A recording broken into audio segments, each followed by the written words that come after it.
이사야 65장 1절에서 7절까지 말씀이 되겠습니다.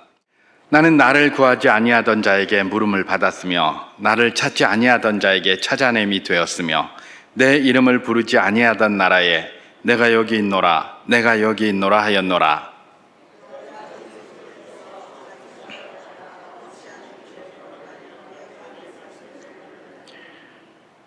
곧 동산에서 제사하며 벽돌 위에서 분향하여 내 앞에서 항상 내 노를 일으키는 백성이라.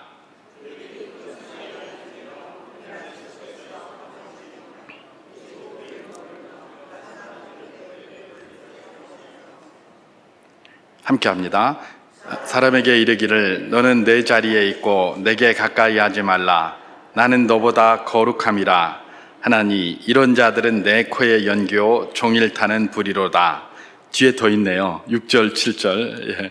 보라 이것이 내 앞에 기록되었으니 내가 잠잠하지 아니하고 반드시 보응하되 그들의 품에 보응하리라.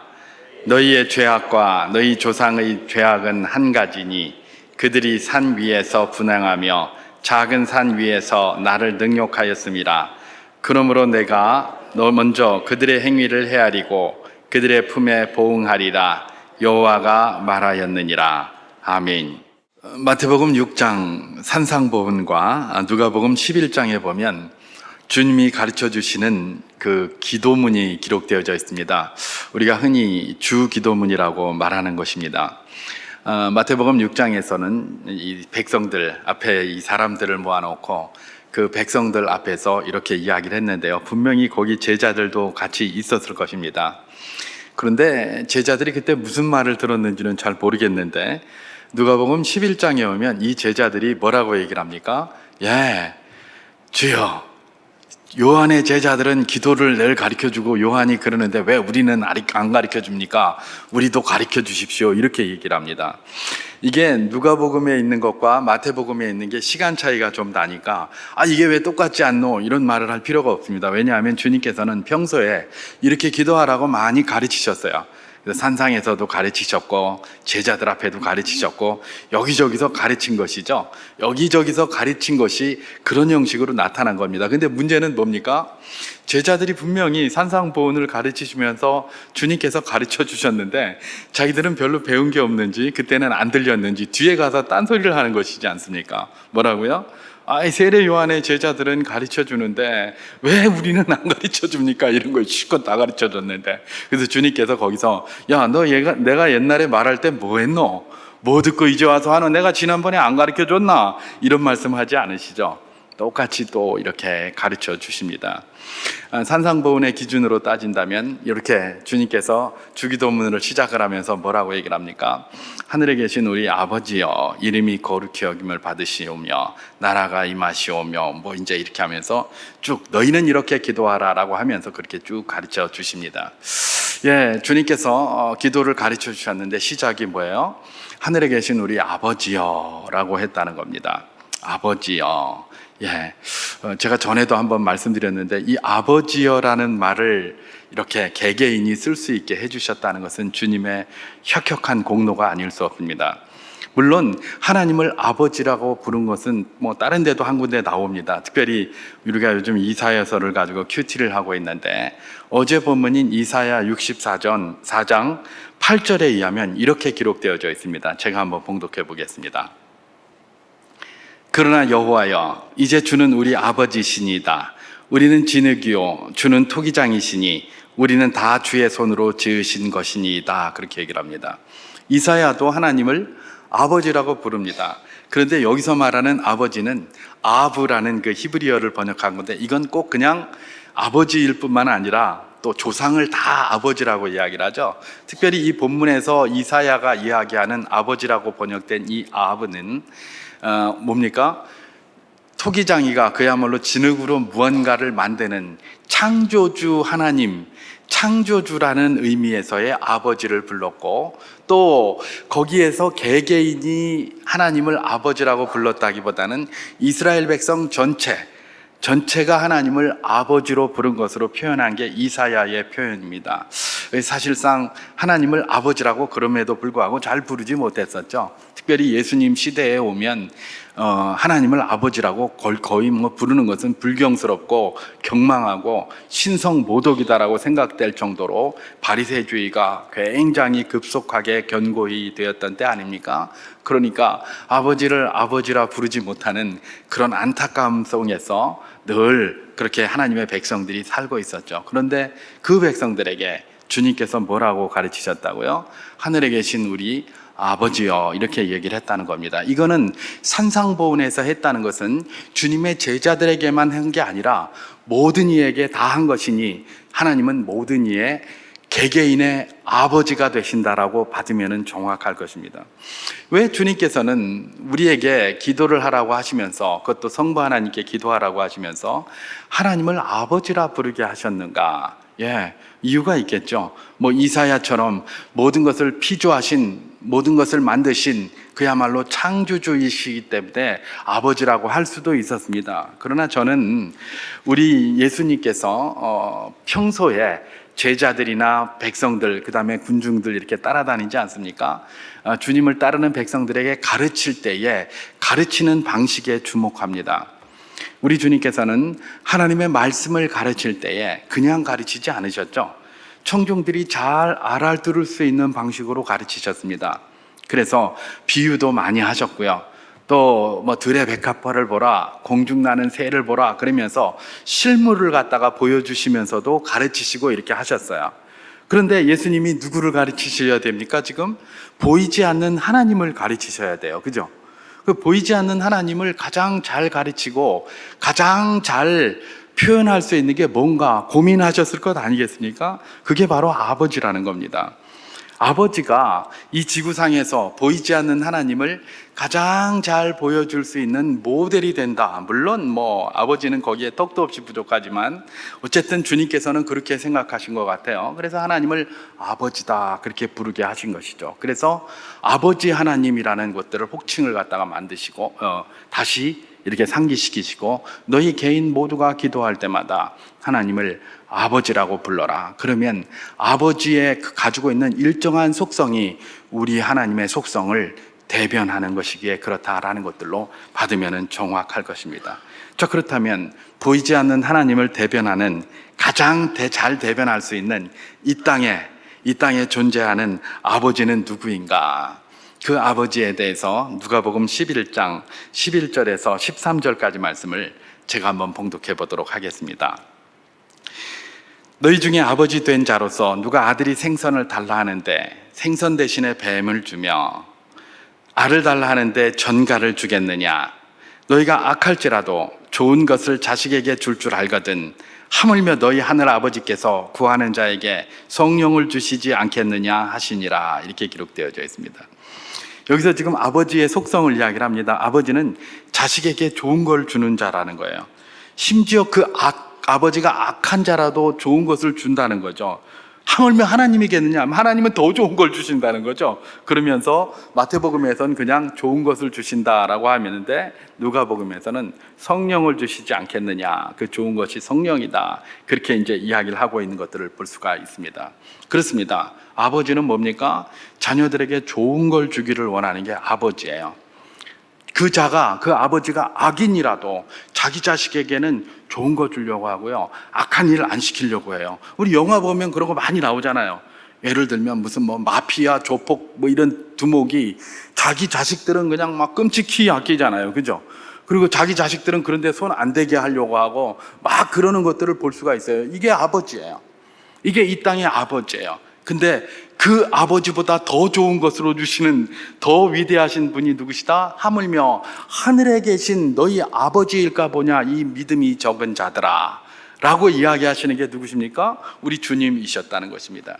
그러면 도대체 아버지를 능가하는 아버지의 속성으로 볼 수 있는데 아버지를 능가하는 그 하나님의 그런 모습, 그야말로 자녀를 사랑하는 그 하나님의 모습은 어떤 모습인가? 오늘 본문이 이 모습에 대한 아주 중요한 한 가지를 우리에게 잘 보여주고 있습니다.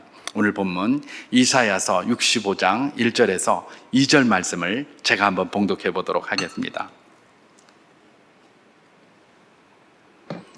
나는 나를 구하지 아니하던 자에게 물음을 받았으며 나를 찾지 아니하던 자에게 찾아냄이 되었으며 내 이름을 부르지 아니하던 나라에 내가 여기 있노라 내가 여기 있노라 하였노라. 내가 종일 손을 펴서 자기 생각을 따라 옳지 않은 길을 걸어가는 패역한 백성을 불렀나니, 이렇게 기록하고 있습니다. 이 말씀에 대해서는 이것이 이방인에 대한 말이냐 아니면 선민 이스라엘에 대한 말이냐에 대한 논란들이 많이 있습니다. 그래서 여기서는 이렇게 이야기하고 저기서는 저렇게 이야기를 하기도 하고 또 뭐 다양한 그런 이야기들이 있죠. 그러나 우리가 구약 성경을 이해할 때에 원칙이 하나 있죠. 구약은 뭐로? 신약으로 해석한다가 가장 중요한 원칙 가운데 하나입니다. 그죠? 그런데 마침 신약에서 사도 바울이 이 부분에 대해서 아주 잘 설명한 것이 있습니다. 그게 어디 있습니까? 로마서 10장 20절과 21절 말씀입니다. 제가 로마서 10장 20절과 21절 말씀을 한번 봉독해 보도록 하겠습니다. 이사야는 매우 담대하여 내가 나를 찾지 아니한 자들에게 찾은 바 되고 내게 묻지 아니한 자들에게 나타났노라 말하였고, 이스라엘에 대하여 이르되 순종하지 아니하고 거슬러 말하는 백성에게 내가 종일 내 손을 벌렸노라 하였느니라, 그렇게 얘기를 합니다. 지금 사도 바울이 이방인에 대해서 막 설명을 하고 또 유대인에 대해서 설명을 하면서 지금 뭐라고 이야기를 합니까? 이사야서 65장 1절에서 2절을 그대로 인용을 하고 있습니다. 그대로 인용을 해가지고 설명을 하고 있는데, 이사야서 62장 1절의 상반절에 해당하는 것은 이방인에 대한 것이다 라는 것을 확실하게 하고 있고, 그게 로마서 10장 20절입니다. 그 다음에 이사야서 65장 1절 하반절부터 2절까지는 로마서 10장 21절에서 이스라엘에 대하여는 거기에 해당이 되는 겁니다. 아니 10장 1절과 10장 오늘 본문 보면 이사야 65장 1절 하반절이나 1절 상반절이나 연결되어 있는데 무슨 하반절은 그 이스라엘이고 상반절은 이방인으로 판단을 하느냐, 이렇게 생각할 수 있습니다. 근데 우리가 절을 1절, 2절 이렇게 나눠놔서 그렇지 원래 성경은 나눠진 게 아니죠. 그냥 쭉 붙어 있습니다. 쭉 붙어 있는데, 그렇다면 어떤 거라고요? 나는 나를 구하지 않은 자에게 물음을 받았으며, 이방인에게 물음 받았다는 겁니다. 그리고 나를 찾지 아니하던 자에게 찾아냄이 되었다. 이방인들은 어떻게 찾아냈어요. 또 물었어요. 그렇게 됐는데, 내 이름을 부르지 아니하던 나라에 내가 여기 있노라 내가 여기 있노라 하였노라. 내 이름을 부르지 아니하던 나라, 이 나라가 어느 나라입니까? 이스라엘이에요. 원래 알아요. 근데 안 부르는 거예요. 안 부르니까 지금 하나님이 어떻게 했다는 거예요? 내가 여기 있노라 내가 여기 있노라 이렇게 했다는 거예요. 그러면서 내가 종일 손을 펴서 뭐라고요? 자기 생각을 따라 옳지 않은 길을 걸어가는 패역한 백성들을 불렀다, 이렇게 얘기를 합니다. 어떻게 해요? 이렇게 하고 다니면서 자기 이름을 불러야 되는데 안 부르는 그 백성들, 그 나라에 대해서 내가 여기 있노라 내가 여기 있노라 이러면서 온종일 그렇게 하고 다녔다는 겁니다. 결국 뭐예요? 내가 여기 있노라 내가 여기 있노라는 누구에게 말한 거다? 선민 이스라엘, 그야말로 하나님의 이름을 불러야 되는 그 이스라엘이 하나님의 이름을 잊어버렸는지 부르지 않으니까 지금 하나님이 어떻게 하는 겁니까? 내가 여기 있노라 내가 여기 있노라 온종일 손을 펴면서 가서 구걸하다시피 하고 있다는 겁니다. 그게 지금 이사야의 표현이고 그게 사도 바울이 인용을 하여 표현한 내용입니다. 여기서 내가 여기 있노라 라고 할 때에 이게 히브리어를 보니까 힌네니 그렇게 얘기를 합니다. 힌네는 보다라는 뜻입니다. 나를 보라, 니 하면 나를 보라 이런 뜻이에요. 나를 보라 이러고 다니는 거예요. 예, 이름도 안 부르고 뭐 찾지도 않으니까 다니면서 막 힌네니 그러는 거예요. 내가 여기 있다, 나를 보라, 나를 집중하라. 영어 번역으로 보니까 behold 그래 놨더라고요. 나를 집중해라, 나를 주의하여 보라, 나를 쳐다보라 이러면서 이렇게 쭉 다니고 있는 모습입니다. 참 보면 하나님이 너무 처량한 모습 같아요. 너무 안타까운 모습 같고, 좀 이름 좀 부르지. 그것도 다른 자들도 아니고 선민 이스라엘이라고 하는 사람들이 하나님의 이름을 좀 불러야 되는데 이름을 안 불러주는 거예요. 이름을 불러주어야 그들에게 가서 꽃이 되고 그들에게 가서 어떤 의미가 있는 존재가 될 텐데 하나님이 이름을 안 불러주는 거예요. 그러니까 내가 여기 있다, 나를 집중해서 봐라, 나를 집중해서 온종일 손을 벌리고 나누면서 그 백성들에게 하소연하고 있다, 그렇게 이야기를 하고 있다는 것입니다. 결국은 어떻게 해요? 이 패역한 이스라엘 백성들, 우리가 패역한이라고 번역을 했는데, 이 패역한 이스라엘 백성들, 지소견에 오른 대로 지멋대로 하고 돌아다니는 이스라엘 백성들을 그야말로 사랑하셔서, 그냥 일반 아버지 같으면 예의 후레자식 그러면서 그냥 주여 패고 쫓아내버렸을 텐데, 우리 하나님은 그렇게 하지 않고 끝까지 가서 붙들고 앉아서 뭡니까? 내가 너를 사랑하는데 제발 나 좀 쳐다봐라. 너 이렇게 안 하면 큰일 날 텐데 제발 좀 나를 쳐다봐라. 내가 여기 있다. 나를 좀 불러라. 나를 좀 불러라. 아니 쌩까고 그냥 막 모른 체하고 안 부르고 그러면 자존심 상해서라도 안 하잖아요. 그죠? 저는 뭐 아버지지만은 아버지들도 그러잖아요. 자식들이 말도 안 하고 부르지도 않고 쌩까고 그러면 굉장히 화가 나가지고 속으로 이놈 자식 한번 두고 보자, 이런 생각 안 하겠습니까? 사인간의 관계, 그것도 제일 아버지를 잘 드러내는 속성이 아버지라서 하나님을 아버지라고 표현하기까지 하는 그 아버지들도 자식들이 그렇게 쌩까고 모른 체하고 이름도 안 부르고 들여다보지도 않고 쳐다보지도 않고 이러면 기분 나빠가지고 내 이놈의 자식 내 해주나 봐라가 이러면서 일을 가는데, 하나님은 그렇게 하고 있는 이스라엘 백성들한테 회초리를 치기 전에 뭐라고 얘기를 하십니까? 내가 여기 있다. 제발 나 좀 봐라. 나 좀 봐라 하면서 온종일 손을 벌리고 이렇게 다닌다는 겁니다. 이게 누구라고요? 우리 아버지를 넘어 하나님 아버지시라는 것입니다. 하나님 아버지가 어떻게 하신다고요? 이 쌩까는 백성들, 이름도 부르지 않는 이 백성들을 향해서 온종일 구걸하다시피 하면서 나를 좀 봐주라, 나를 좀 봐라, 이러고 돌아다니고 있다는 것입니다. 그러면 이 이스라엘 백성들이 어떻게 하면서 패역한 길을 걸어갔습니까? 그 이스라엘 백성들이 옳지 않은 패역한 길을 걸어가고 있는 모습을 오늘 본문 이사야 65장 3절과 4절에서는 이렇게 이야기를 하고 있습니다. 제가 한번 봉독해 보도록 하겠습니다.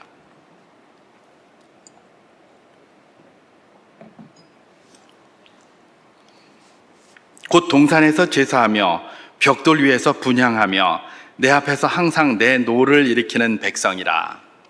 그들이 무덤 사이에 앉으며 은밀한 처소에서 밤을 지내며 돼지고기를 먹으며 가증한 것들을 그의 국을 그릇에 담으면서, 이렇게 표현합니다. 이 패역한 이스라엘이 자기 생각에 옳은 대로 패역한 길을 걸어갔는데, 그들이 걸어간 길을 이 3절과 4절에서 아주 잘 표현을 하고 있습니다. 뭐라고 표현합니까? 동산에서 제사하며 벽돌 위에서 분향하며, 이렇게 얘기를 합니다. 동산에서 제사한다는 것은 자기 뒷집에 있는 산이나 그 산 같은, 그야말로 소위 산당에 가서 그렇게 제사를 한다는 겁니다. 제사하는데, 제사할 때 하나님께서는 뭐라고 이야기를 했죠? 다듬지 않은 돌로 제단을 쌓고 이렇게 하라고 하셨습니다. 이전에 성전이 없을 때는 하나님 앞에 제사를 드리는데 어떻게 드렸습니까? 산에 올라가서 다듬지 않은 돌로 제단을 쌓으라고 이렇게 얘기를 하셨어요. 구약 성경에 보면 율법에서 그렇게 얘기를 하잖아요. 그죠? 아직 솔로몬 성전이 지어지지 않고 성전이 확보되지 않았을 때는 다듬지 않은 돌로 제단을 쌓으라. 왜 하나님이 그러셨을까? 아니 기왕이면 그라인딩 좀 해가지고 빤빤하게 해서 이렇게 하면 얼마나 좋아요. 근데 하나님은 다듬지 않은 돌로 하라고 그랬단 말이에요. 이유가 있습니다. 왜냐하면 다른 제단들은 다 갈아서 멋지게 만들었어요. 그런데 하나님은 그냥 합니까? 왜요? 그들과 차별을 마련하시는 겁니다. 그런 제단에 가서 하지 말고 이 제단에서 나에게 제사할 때는 이런 방식으로 해라. 그들과 차별된 방식을 이야기를 하시는 거예요. 그래서 제단을 쌓으라고 했는데 지금 이 사람들은 뭐라는 겁니까? 벽돌 위에 가서 분향하고 동산에서 제사를 드리는 겁니다. 하나님께서는 솔로몬 성전이 지어진 이후에는 성전에 가서 하라고 하셨습니다. 그런데 성전에 못 가는 사람이 있지 않겠습니까? 그럴 경우는 산당을 찾아갈 수도 있어요. 근데 찾아가서는 뭐예요? 거기서 하나님 앞에 예배를 드려야 하는데 벽돌 위에서 예배를 드리는 거예요. 벽돌 위에서 예배가 뭐라고요? 남의 단 위에서 한다는 거예요. 빤빤한 데 가서. 산당에 올라가서 제사하는 그 자체가 문제가 아니에요. 솔로몬 성전이 있는데 산당에 올라가는 것도 조금 문제가 있기는 합니다만은 그 자체로 문제가 있는 것이 아니라 거기 산당에 올라가서 벽돌 위에서 분향을 하는 거예요.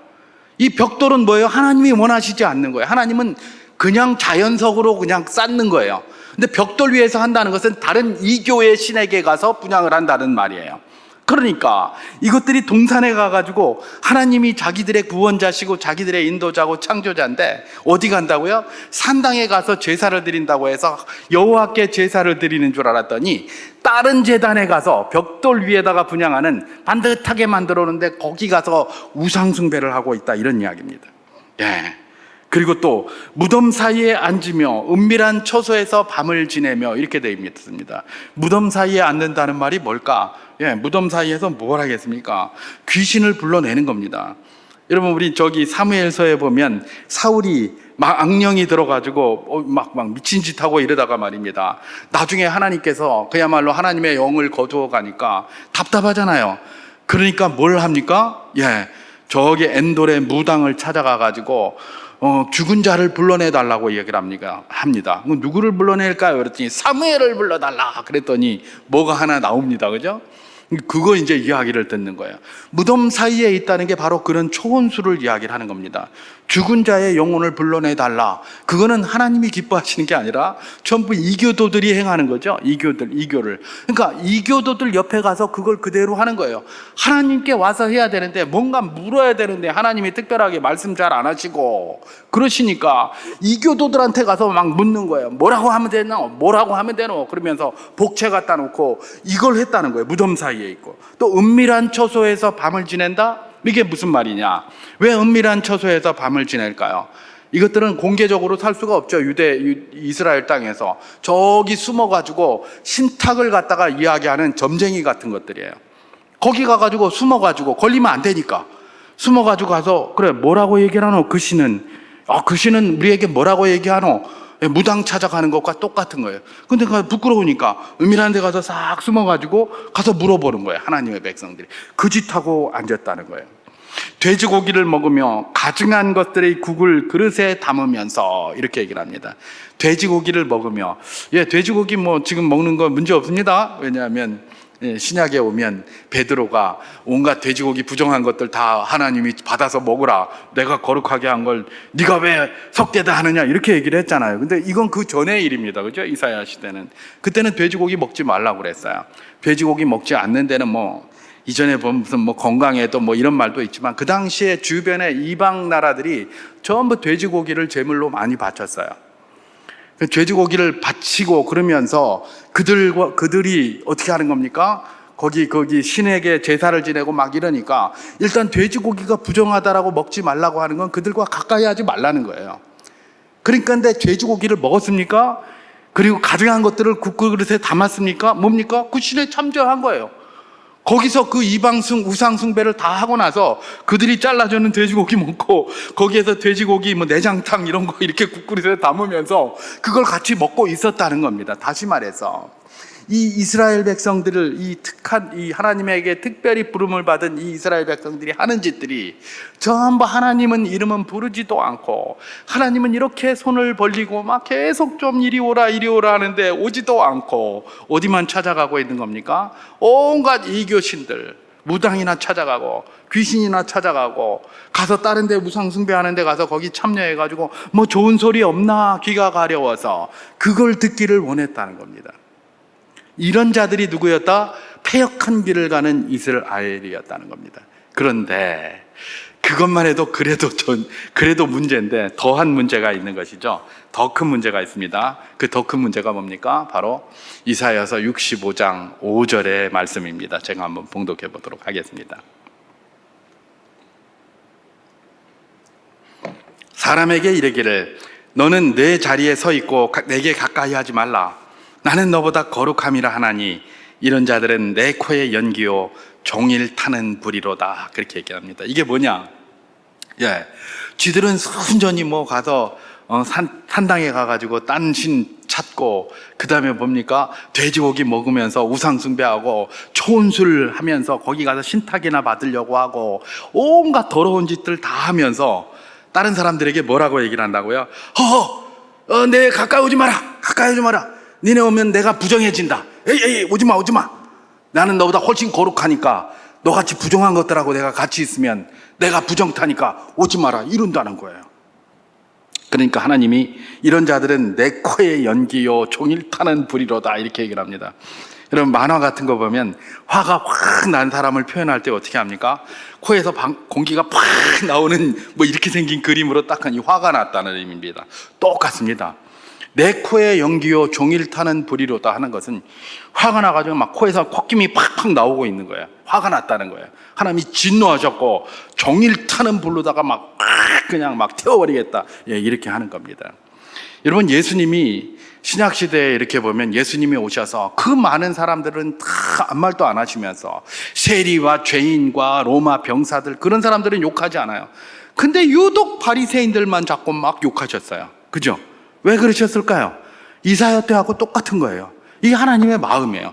쥐들은 되게 부정하고 나쁜 짓 다 하고 돌아다니면서 딴 사람한테는 니들은 죄인이다, 더럽다, 내 거룩하니 나에게 가까이 오지 마라, 부정탄다, 이러고 앉았는 거예요. 딱 바리새인들이 하는 거예요. 여러분 왜 이런 사람들을 그 주님이 미워하십니까? 이건 가능성이 없어서 그래요. 이 사람들은 회복할 수가 없어요. 회복을 하려면 뭘 해야 됩니까? 회개해야 되는 거예요. 내가 부족하다는 걸 알아야 됩니다. 내가 연약하다는 걸 인정해야 합니다. 나도 당신과 다르지 않습니다. 당신도 부정하지만 나도 부정하고 더 부정한 자입니다. 이래야 내가 고치려고 하지 않습니까?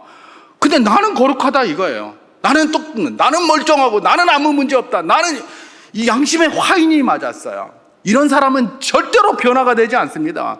하나님은 그런 자를 어떻게 하는 겁니까? 미워하시는 거예요. 미워하시는 거예요. 코에서 그냥 김이 확 나가고 종일 타는 불과 같이 진노하시겠다라고 하는 게 바로 그런 것 아니겠습니까? 그렇습니다. 하나님은 이스라엘 백성들이 이름을 부르지 않고 그러는 것을 그냥 화를 확 내고 그냥 막 진노해버리겠다 그러면 그냥 끝입니다. 그냥. 근데 이 하나님 뭐라고 말하신 겁니까? 그렇게 구하지도 않고 찾지도 않는 이방인들이나 또 이름도 부르지도 않아가지고 내가 여기 있노라 내가 여기 있노라 종일 팔 벌리고 돌아다녀도 찾지도 않는 그런 선민 이스라엘이나 이런 것들에게는 그냥 콧김이나 내보내시고 확 처단을 해버리시면 딱 답이 끝인데 하나님이 어떻게 한다고요? 계속해서 그냥 두 팔을 버리면서 내가 여기 있노라 나를 좀 봐달라 이러고 돌아다니신다는 겁니다. 왜요? 아까도 말씀드렸습니다만 우리 아버지시기 때문에 그렇습니다. 자식이 비록 패역하고 연약한 부분이 있지만은 그래도 자식이니까 그 자식을 위해서 두 팔을 벌리시고 그렇게 애걸복걸 하시는 우리 하나님의 모습, 이 하나님의 모습을 이사야가 그려주었고 오늘 이 저녁에 우리로 기도할 수 있는 이유가 되게 하시는 것입니다. 하나님이 우리에게 조건을 주시고 우리의 뭔가를 따진다면 우리가 무슨 낯으로 하나님을 뵙고 기도를 하겠습니까? 우리가 무슨 의가 있어서 기도를 하겠습니까? 그러나 하나님은 우리의 의와 상관없이 우리가 어떻더라도 나는 너의 아버지다. 나는 너에게 좋은 것 주기를 원한다. 네가 때로는 이상한 짓을 하더라도 나는 두 팔을 벌리고 너가 나의 이름을 부르기를 기다리고 있다라는 것이 이 하나님의 도전 아니겠습니까? 오늘 이 저녁에 그래서 우리가 기도할 이유가 있는 겁니다.